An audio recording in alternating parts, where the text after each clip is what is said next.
Центр деловой, региональной и малой авиации совместно с учебно-спортивным комплексом «Автодром». Проект создается на базе Владикавказского авиационного клуба, который имеет уникальное расположение на юге России у подножья Кавказского хребта, в 3 километрах от Владикавказа. Коллектив профессионалов обеспечивает работу планерного и парашютного спорта. Инвестиционный проект предусматривает строительство 4 комплексов.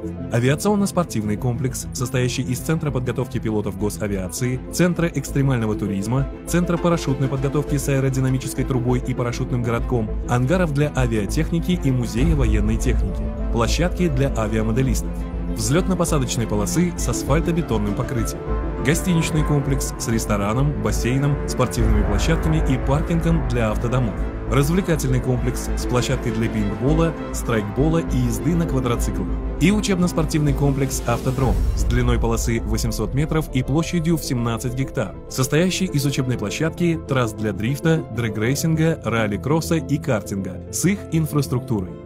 Комплекс «Автодром» использует взлетно-посадочную полосу для соревнований по дрэг-рейсингу с участием всех классов автомобилей, включая суперкары, которые могут разгоняться свыше 400 км в час. Это позволит Владикавказу стать региональным центром по данному виду спорта.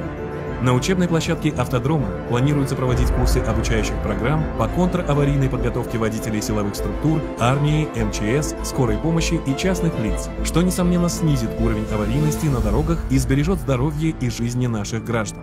Многие молодые люди получат возможность заниматься автоспортом и участвовать в различных видах автомобильных соревнований в безопасных условиях закрытого автодрома под контролем профессиональных инструкторов.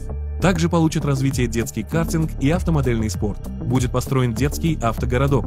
В итоге это позволит привить культуру вождения и безопасности на дорогах с детского возраста. Предложенная инфраструктура и уникальные климатические условия позволят данному комплексу работать круглый год и проводить обучение, тренировочные сборы и соревнования как российского, так и международного уровня по авиа- и автоспорту. Также аэродром можно использовать для таких услуг, как авиатакси, срочная доставка медицинских препаратов, сотрудничество с МЧС, база которого находится в 100 метрах от вертолетной площадки. Реализация данного уникального проекта даст толчок к развитию спортивного и туристического направления в Северокавказском федеральном округе.